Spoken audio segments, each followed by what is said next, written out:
आज सुबह रतलाम जिले में दिल्ली मुंबई एक्सप्रेसवे पर एक तेज रफ्तार गाड़ी ने सेफ्टी बैरियर तोड़ दिया और खाली नाले में जा गिरी। पुलिस और स्थानीय अधिकारियों के अनुसार वाहन में सवार 5 लोगों की घटनास्थल पर ही मृत्यु हो गई।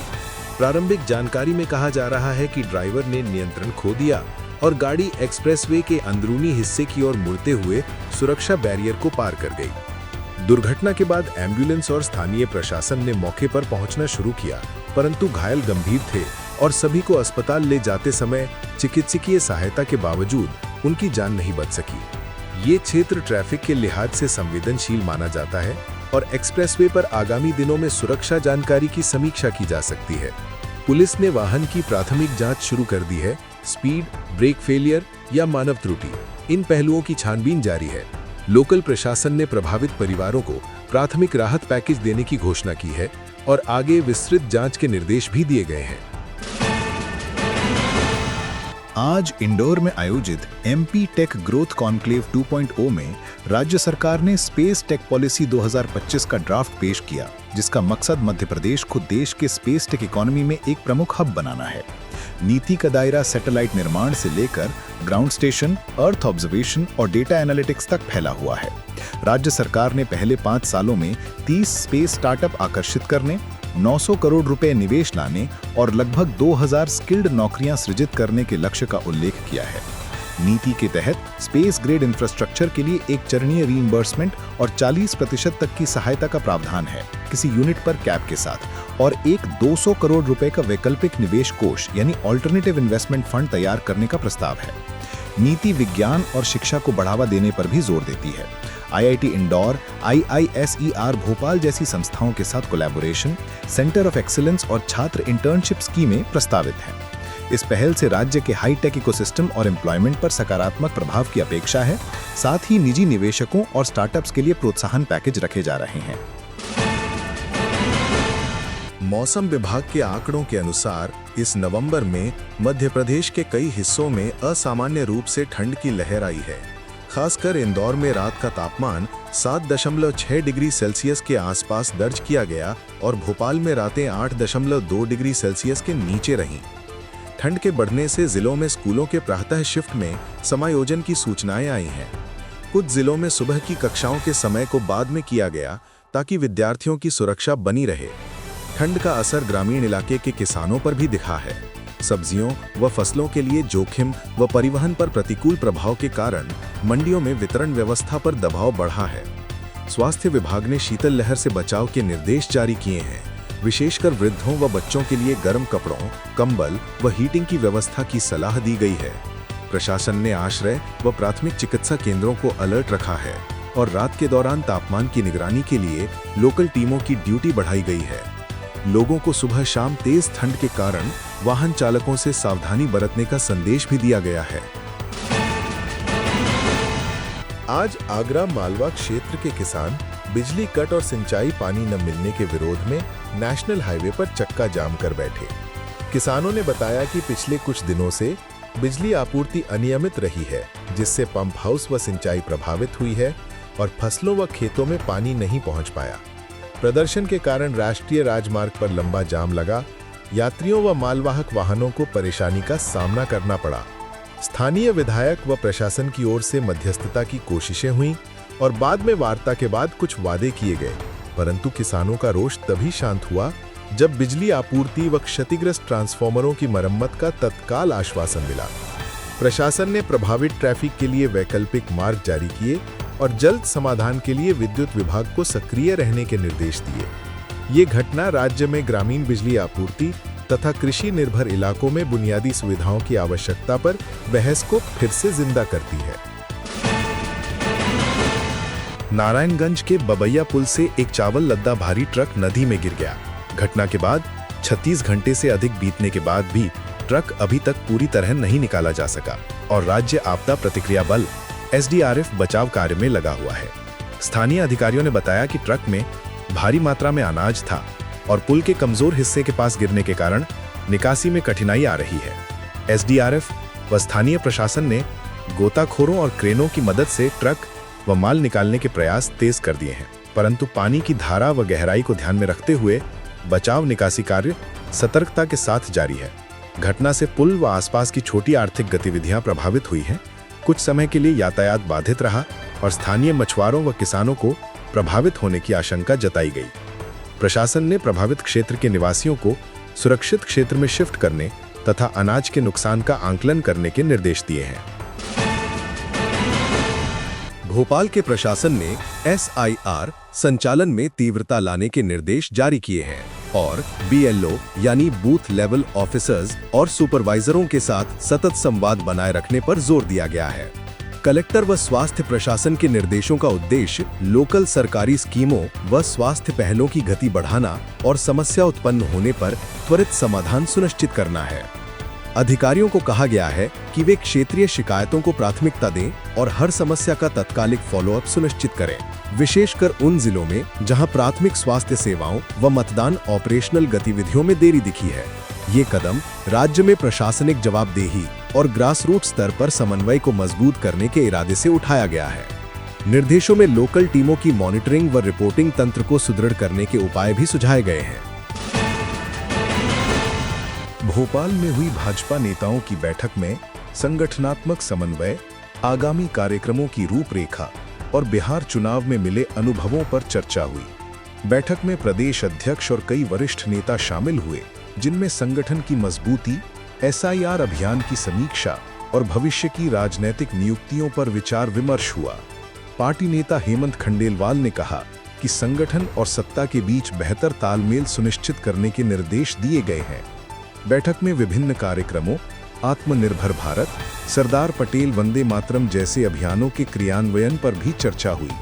इसके अलावा बिहार के अनुभव से मिली जानकारियों को राज्य के रणनीतिक निर्णयों में लागू करने पर बल दिया गया।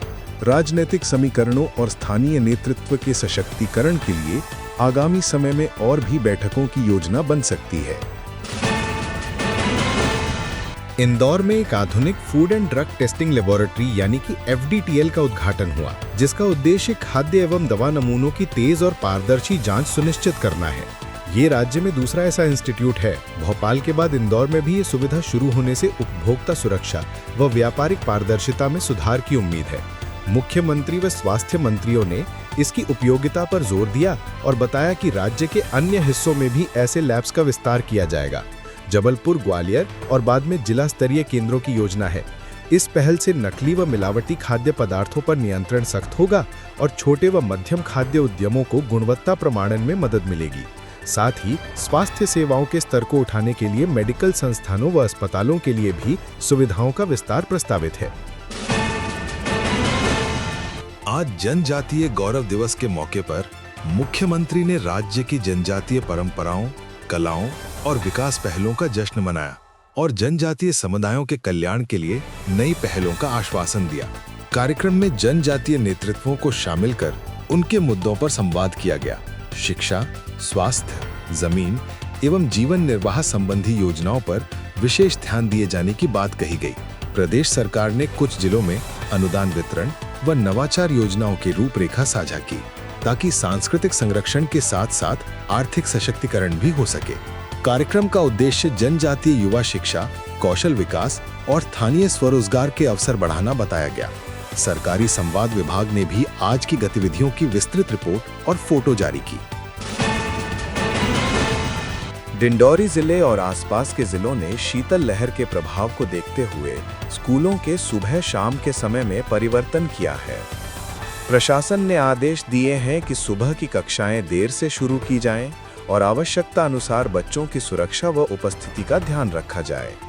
इस बदलाव का उद्देश्य विद्यार्थियों के स्वास्थ्य की रक्षा करना और सड़क यातायात की एडजस्टमेंट के कारण माता-पिता या परिचारकों की सुविधा सुनिश्चित करना है।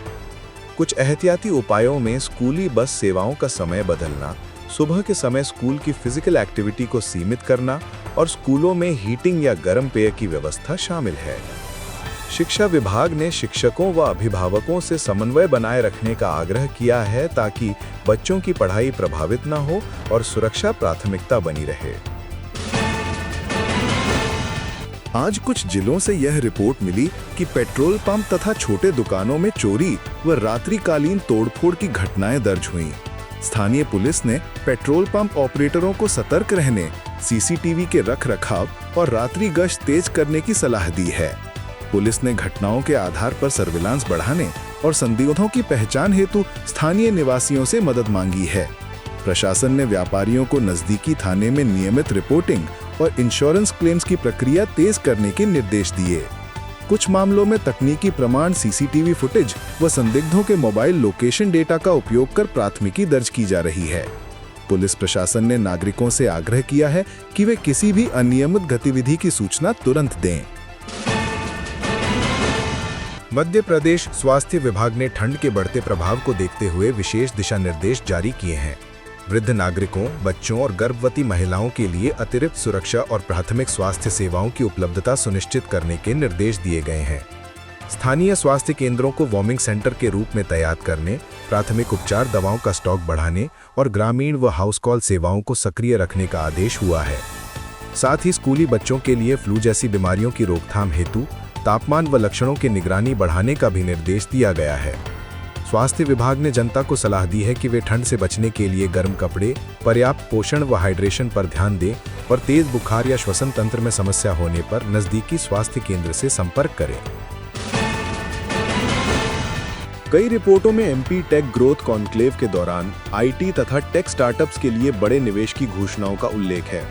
कुछ मीडिया कवरेज में कुल निवेश 15,000 करोड़ रुपए और करीब 64,000 नौकरियों के सृजन का उल्लेख भी दिखा। इस तरह के दावों का लक्ष्य तकनीकी निवेश को आकर्षित करना और राज्य में डिजिटल इकोनॉमी को तेजी से बढ़ाना बताया गया है। परंतु इन योजनाओं के चरणबद्ध कार्यान्वयन तथा वास्तविक निवेश की पुष्टि के लिए विस्तृत कैपिटल फ्लो और एमओयूज की जांच आवश्यक होगी। सरकार ने अपने आधिकारिक मंचों पर कुछ पॉलिसी ड्राफ्ट व योजनाओं का खुलासा किया है, जिनका उद्देश्य स्टार्टअप इकोसिस्टम, स्पेस टेक व विज्ञान शिक्षा को प्रोत्साहित करना है। निवेश लक्ष्यों के विरुद्ध वास्तविकता को मापने के लिए भविष्य में आधिकारिक घोषणाएं और निवेश समझौतों का सार्वजनिक होना जरूरी होगा। राज्य के कई जिलों में स्थानीय क्रिकेट, हॉकी व अन्य खेलों के टूर्नामेंट चल रहे हैं। इन आयोजनों का उद्देश्य युवा प्रतिभाओं को मंच प्रदान करना और खेल संस्कृति को बढ़ावा देना बताया गया है। खेल मंडलों ने कहा है कि ग्रामीण व शहरी क्षेत्रों से क्रिकेट व फुटबॉल की प्रतिभाएं लगातार उभर रही हैं और राज्य सरकार की ओर से उपलब्ध संसाधनों व प्रशिक्षण कैंपों का लाभ उठाया जा रहा है। इस सत्र में महिला खिलाड़ियों के लिए अलग कार्यक्रम व स्कॉलरशिप योजनाओं पर भी चर्चा हो रही है। कई जिला स्तर के आयोजनों में राज्य स्तरीय स्काउट व कोचिंग केंद्रों से कोच भेजे गए हैं ताकि खिलाड़ी तकनीकी रूप से तैयार हो सकें। इन आयोजनों का सामाजिक व आर्थिक प्रभाव भी देखा जा रहा है, क्योंकि आयोजनों से छोटे व्यापार व स्थानीय अर्थव्यवस्था को समर्थन मिलता है। इंदौर के एमवाई अस्पताल को मॉडल हेल्थ केयर सेंटर बनाने हेतु 787 करोड़ रुपए के प्रावधान सहित राज्य सरकार ने सार्वजनिक स्वास्थ्य बुनियादी ढांचे में निवेश का संकेत दिया है। इस तरह की पहले बड़े सरकारी अस्पतालों को उन्नत तकनीकी व सर्विस लेवल पर ले जाने का प्रयास है।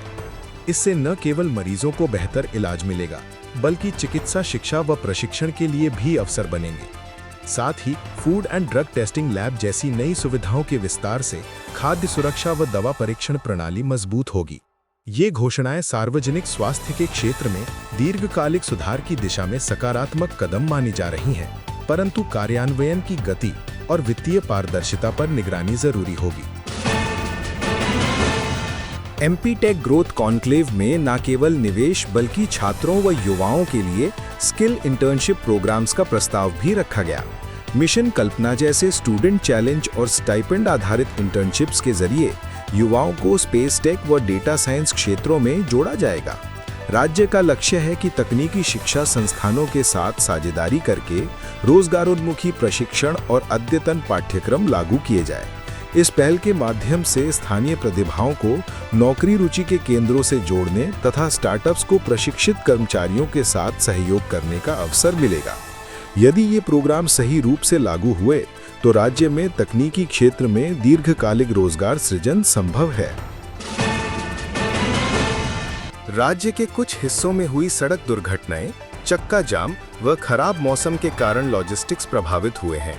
परिणामतः कृषि उत्पादों का समय पर मंडियों में नहीं पहुंचना और स्थानीय व्यापारी वितरकों को आपूर्ति समस्याओं का सामना करना पड़ा। प्रशासन ने हाईवे पर ट्रैफिक व्यवधानों को कम करने के लिए वैकल्पिक मार्गों का उपयोग शुरू किया तथा प्रभावित वाहनों व माल के लिए समन्वय बढ़ाया।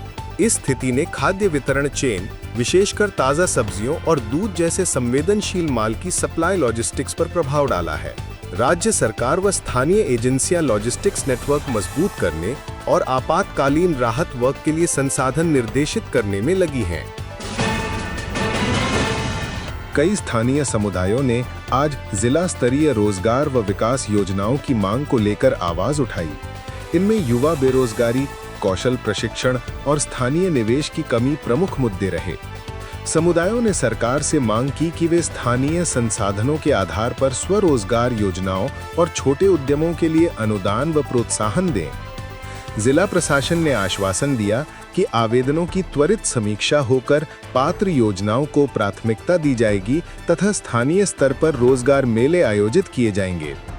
नागरिक समाज संगठनों ने भी तकनीकी प्रशिक्षण व उद्यमिता के लिए स्थानीय सहयोग की पेशकश की है। सर्दियों के मौसम में पर्यटन को बढ़ावा देने हेतु राज्य और जिला प्रशासन ने कुछ स्थानीय पर्यटन स्थलों पर सांस्कृतिक मेलों और हाट बाजारों के आयोजन की घोषणा की है। इन आयोजनों से छोटे व्यापारियों, हस्तशिल्पियों और स्थानीय पर्यटन उद्योग को लाभ मिलने की उम्मीद है। सांस्कृतिक कार्यक्रमों में जनजातीय नृत्य, हस्तशिल्प प्रदर्शनी और स्थानीय खान-पान के प्रदर्शन को प्राथमिकता दी जाएगी ताकि पर्यटक आकर्षण बढ़े और स्थानीय अर्थव्यवस्था को मजबूती मिले। अधिकारियों ने कार्यक्रमों के दौरान कोविड सुरक्षा मानदंडों के अनुरूप प्रबंधन सुनिश्चित करने के निर्देश दिए हैं। राज्य की जनसंपर्क व समाचार आर्काइव प्रणालियों ने आज के घटनाक्रम की विस्तृत रिपोर्टें और मीडिया रिलीज जारी की हैं, जिनमें सरकारी कार्यक्रम, दुर्घटनाएं, मौसम अपडेट और स्थानीय प्रशासनिक निर्देश शामिल हैं। लोकल मीडिया व आधिकारिक चैनलों के जरिए जनता को वास्तविक समय में सूचनाएं पहुंचाने का लक्ष्य रखा गया है।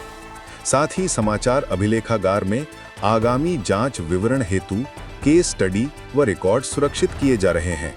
ये पारदर्शिता नागरिकों को सरकार की गतिविधियों से जोड़ने और बेहतर स्थानीय जवाबदेही सुनिश्चित करने में उपयोगी साबित हो सकती है।